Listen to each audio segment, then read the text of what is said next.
De volta na 98 Radiocast. De volta na 98 Radiocast. Estamos acostumados a ler histórias de fantasias ambientadas no exterior, especialmente em Londres e também em Nova York. Mas a boa notícia desta reta final de novembro é a classificação de A Polícia Secreta para Crimes Mágicos, livro ambientado em Belo Horizonte, para a final do Prêmio Geek de Literatura. E hoje e agora nós vamos conversar com o autor da obra, o mineiro Emanuel Ferreira. Emanuel, boa tarde, seja bem-vindo. Boa tarde, que prazer falar com vocês, gente. Eu que sou ouvinte há muitos anos da 98, estou muito feliz. Uma alegria te receber aqui, Emanuel. Emanuel, quando eu estava lendo aqui A Polícia Secreta para Crimes Mágicos e falando de Londres e Nova York, eu só lembrei de Harry Potter. E aí eu fiquei pensando, falei assim, gente, será possível contar um Harry Potter em Belo Horizonte? Será possível ter um livro mágico em Belo Horizonte? De repente, um Barreiro Potter. Um Barreiro Potter. Enfim, conta pra gente como é que é esse livro, essa ideia, esse concurso. Gente, do Barreiro à Venda Nova, a aventura que não falta, né? É verdade. É só saber contar e saber extrair aí as histórias todas que estão por aí, né? Bom, é claro que é possível, óbvio que é possível. E, na verdade, existe até uma possibilidade que traz mais riqueza mesmo, né? Para as histórias ambientadas no Brasil, porque são cenários que nós conhecemos. Sim. Eu, como escritor, fico super feliz e à vontade para escrever aqui da minha cidade, né? E o leitor, obviamente, também vai se identificar. Poxa, a Avenida Cristiano Machado, eu conheço. Lagoa da Pampulha, poxa, essa cena se passa aqui, eu conheço. Então, naturalmente, nós temos as nossas particularidades que, na minha opinião, são muito melhores que Londres e Nova York. E é verdade, você tá falando isso, eu só me lembrei agora, recentemente, né? Foi na Netflix, passando Cidade Invisível, que é uma série brasileira de mistério também, né? Policial. Muito bem feita, muito bem feita, e usando todos os elementos do folclore, né, da nossa cultura brasileira, e que foi muito bem recebido e que todo mundo amou, né? Exatamente, Cidade Invisível, que inclusive eu assisti assim que foi lançada, adorei, trata muito do nosso folclore. Eu uso um pouco do nosso folclore também nesse A Polícia Secreta para Crimes Mágicos, mas vai ficar para uma continuação aprofundar mais nisso. Mas nesse eu trago, por exemplo, a magia Tupi-Guarani, por exemplo, que aliás, a cultura Tupi-Guarani nós herdamos um monte de coisas, né, gente? Sim. Das ruas que nós temos aqui, até crenças que os nossos avós, enfim, antepassados têm, a gente nem sabe por quê, a origem tá lá. Conta pra gente o que é o livro, do que se trata, do que fala. Legal. Vamos lá. Então, o livro conta a história de uma menina chamada Agnes. A Agnes tem um sobrenome diferente, pouco comum entre nós aqui, é o sobrenome Tahanian. Por quê? Porque nesse livro eu queria, entre outras várias coisas, abordar um assunto pelo qual eu tenho muito interesse, que é o genocídio armênio, que foi um episódio muito triste da nossa história, né? E que não é tão falado assim. Então, pensando nisso, eu trouxe então essa Agnes Tahanian, que nada mais é que é uma pessoa descendente de um refugiado, de alguém que sobreviveu a essa barbaridade que aconteceu lá no Império Otomano, né, com os armênios. Então, nesse caldeirão, eu coloco várias outras coisas, sabe? Então, nós temos aí a questão dos armênios, mas nós temos a questão da magia judaica, né? A magia é muito forte no judaísmo, embora muitas pessoas não saibam, né? Tem a cabala judaica. E a família da Agnes é uma família judia. Então, a gente traz ali também isso, né? Em paralelo, a história também traz magia iorubá, né, que é totalmente ligada às religiões de matriz africana, né? E a história está falando do que, então? A Agnes é uma menina de 14, está completando 15 anos, aliás, o aniversário dela é uma passagem do livro, né? E, neste contexto, o rabino da comunidade judaica em Belo Horizonte, ele desaparece, né? Então, fica um grande mistério, ele desapareceu, ninguém sabe onde ele está, e, paralelamente, acontece que um assassino está matando adolescentes, jovens ali, mais ou menos da idade da Agnes Tahanian. Então, esse caldeirão de coisas começa a chamar a atenção de uma certa polícia secreta que é dedicada a investigar crimes mágicos, crimes que apresentem indícios do sobrenatural. Então, é em função disso que a história se passa e através da história, do princípio até o fim, o leitor vai tendo contato com esse mistério, esse conjunto de coisas, de tradições mágicas que se encontram nas páginas do livro, né? Como eu disse, Yorubá, Tupi-Guarani e também judaica. Que maneiro. Já dá vontade de conhecer esse universo, assim, dessa polícia. O que é essa polícia? Como é que funciona? Aliás, é uma história que se passa nos tempos atuais? Tem questão de data, assim, mais antigo? Sim.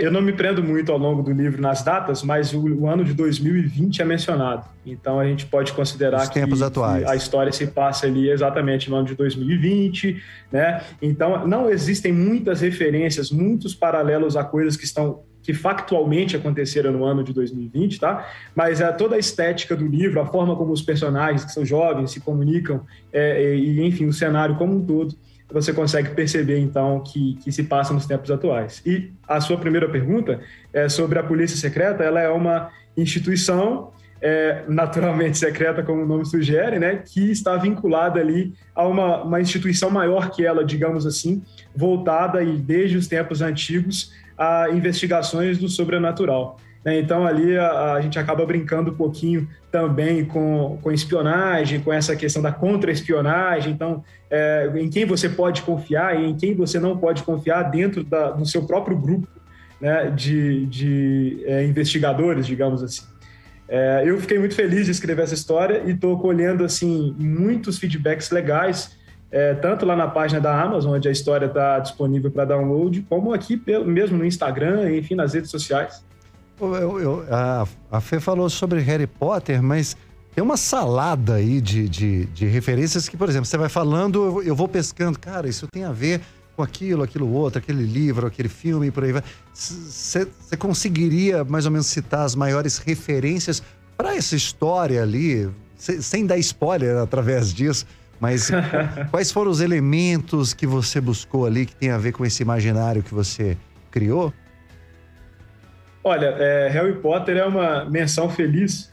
Por quê? Porque foi Harry Potter e a Câmara Secreta, há sei lá quanto tempo atrás, que me fez, assim, começar a ler compulsivamente. Eu sempre li. Tá fazendo, mas, assim, 20 anos do lançamento. Exatamente, fez 20 anos. Exatamente. Eu, inclusive, fui na sessão comemorativa dos 20 anos que teve no Minas Shopping, com o pessoal do Potter Clube. Aliás, um abraço para todo mundo de lá. Foi bem legal. Mas, então, Harry Potter com certeza é uma referência, é uma leitura agradável, uma leitura para jovens, uma leitura descompromissada. Então, eu trouxe um pouco isso. Eu quero que as pessoas se divirtam lendo e, no processo, elas vão eventualmente aprender alguma coisa, curiosidade sobre as várias tradições que eu trouxe, sobre o genocídio armênio, que são coisas que, de fato, existem e a gente traz para a ficção, né? Agora, cara, pensando assim que outros livros influenciaram, poxa, tem pedaços assim que influenciam na própria escrita mesmo, né? Por exemplo, eu gosto muito de Rubem Fonseca, que não tem nada a ver com fantasia, é policial, mas o modo como ele narra, o modo como ele dá ritmo para a narrativa dele, isso obviamente me influenciou e me influencia até hoje nas coisas que eu escrevo, né? Agora, uma história considerada real, naturalmente ela é muito fantástica, talvez, para ser real, mas é considerada real em muitas partes do mundo, é o do Golem de Praga. Então, sem dar muitos spoilers, mas mais ou menos ali na Idade Média, Praga teria sido, Praga na Europa, né, teria sido afrontada ali pela existência de um golem, que é um ser místico, mágico da tradição mágica judaica. Basicamente é um ser feito de barro em que, através de um ritual, uma oração, um rabino que é versado nas artes mágicas judaicas tem a capacidade de dar vida a esse ser de barro para que ele cumpra um propósito específico e depois ele se desligue, sei lá, como se fosse um robô. Bacana. Emanuel, onde entra BH? Ela faz parte do cenário, ela só é o cenário, ela conversa com esses personagens. Como é que entra a nossa cidade aí? Olha, BH é citado o tempo todo, né? Logo no começo do livro, as primeiras cenas se passam num colégio fictício judaico em Belo Horizonte, então ele está situado num local da cidade. A mãe da personagem principal ela é uma pessoa que tem sofrimentos mentais e está ligada à história, tem um porquê para isso, e ela é assistida por um hospital psiquiátrico que fica em Belo Horizonte, na zona norte da cidade, então tudo isso é mencionado. Tem uma passagem que é a última vez em que o rabino que eu mencionei, que desaparece, logo no começo do livro, tem essa passagem dele caminhando com uma outra pessoa não identificada, na Lagoa da Pampulha, né? Ele está fazendo ali uma coisa misteriosa, ele está cumprindo ali uma última missão antes de desaparecer, digamos assim, e é justamente numa propriedade ali às margens da lagoa. Então, assim, Belo Horizonte está em todo lugar. Me ocorre também que o o Otton Palace Hotel, né? O hotel que fechou ali na Avenida Afonso Pena, ele é mencionado e ele, na verdade, passa até em algum momento ser um personagem ali. É mencionada a desativação dele e ele, eu posso contar sem medo de dar um spoiler importante, ele é reativado para um propósito específico na história. Olha! Otton Palace, bacana. E me chamou a atenção também quando na hora que você falou da tradição iorubá, da tradição indígena. O que você pegou aí? Dá para você dar uma pinceladinha aí pra gente, só para dar um gostinho? Claro, dá sim. Olha só, da tradição indígena, né? A gente tem ali toda a mitologia mesmo envolvendo Nyanderuvuçu, que seria a força criadora, né? A primeira entidade, a primeira consciência do universo, que aí, tendo a necessidade de dar ordem ao caos, que era a criação, ele vai e cria Tupã, que seria o primeiro deus, né? E Tupã, então, de um monte no Paraguai, provavelmente, segundo as lendas, né? Do alto de um monte no Paraguai, ele então cria a vida, né? No mundo inteiro. Claro que o mito ele é focado na América do Sul. Então, ele dá a vida ali aos primeiros povos. Eu conto um pouquinho disso também no princípio do livro, porque isso vai ser importante para um personagem que está nos dias atuais, mas que, olha só, viu os portugueses chegarem ao Brasil. Caramba! Paulo Leite. Certeza. Paulo Leite, meu Deus. Ele cobriu o evento. E da cultura iorubá? Cobriu o evento. Da cultura iorubá, existe uma personagem principal que assume o codinome Nanã, que é o nome de uma entidade, uma entidade africana, né? Uma entidade muito poderosa, inclusive. Então, ela assume esse codinome em homenagem às raízes que ela tem também, né? Ela é uma personagem do Maranhão que está em Belo Horizonte para a investigação. Então, ela é uma agente dessa polícia secreta para crimes mágicos. Então, ela traz todo no seu fazer mágico ali durante a aventura as características da cultura iorubá, né? Até a musicalidade. Então, quando um personagem ele está atuando, quando ele está fazendo magia, tem algumas características que podem ser percebidas pelas outras pessoas, inclusive os atabaques e a música que magicamente, misteriosamente preenche o local. Maravilhoso. Tem uma pergunta, todo esse conhecimento embarcado, aliás, você já tinha isso quando se pôs a escrever essa história, ou foi um objeto de pesquisa para essa história? Você já estava imerso nesse universo, ou foi algo que você buscou para esse trabalho? Boa pergunta. Olha só, eu sempre fui uma pessoa muito curiosa, né, cara? Então, assim, sempre li de tudo, eu já perdi horas e horas, assim, perdi com muitas aspas, né? Na Wikipédia de madrugada, na época daquela internet de escada, lendo coisas, assim, sobre, a história do Golem de Praga, por exemplo, é uma história que eu tenho contado há muito tempo, me deixou fascinado, mas como assim todo mundo na cidade, na época, viu esse ser que não deveria existir na vida real, e esse ser estava ali defendendo aquela comunidade de agressores? Mas como assim, né? Então, essas e outras histórias do genocídio armênio, por exemplo, então muita coisa eu já tinha lido. Claro que no trabalho de pesquisa, cara, eu precisei correr atrás, né? Eu precisei me aprofundar mesmo para dar verossimilhança para a história, para não parecer uma coisa fake, para dar naturalidade porque eu estava contando. Então eu precisei pesquisar minúcias sobre, o que os judeus podem e não podem comer.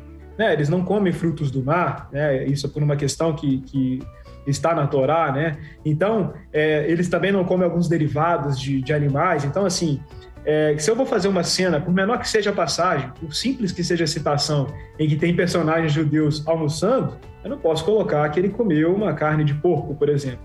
Porque quem entende vai olhar e falar, isso não faz sentido. Então, no trabalho de pesquisa, eu precisei me aprofundar em coisas que naturalmente eu não sabia.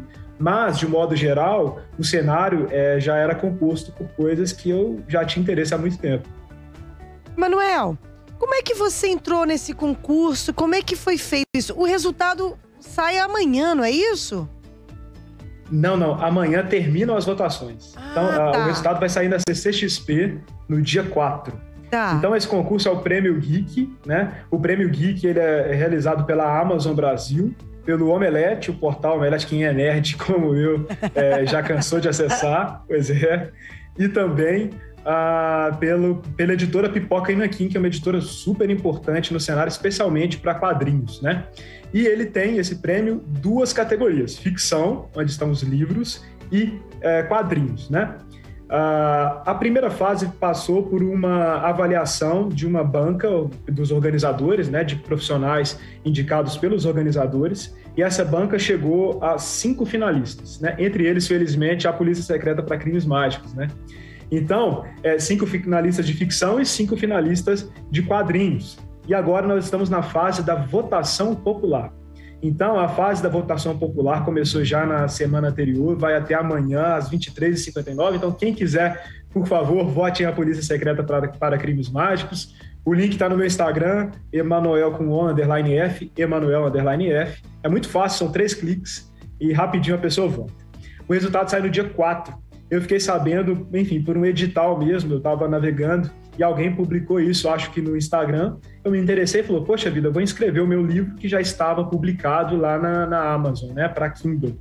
Então eu fui lá, inscrevi o livro e tive a felicidade de, depois até de ter esquecido que eu estava inscrito nesse prêmio, receber uma ligação dos organizadores dizendo que eu era um dos 5 finalistas entre mais de 1.000 inscritos.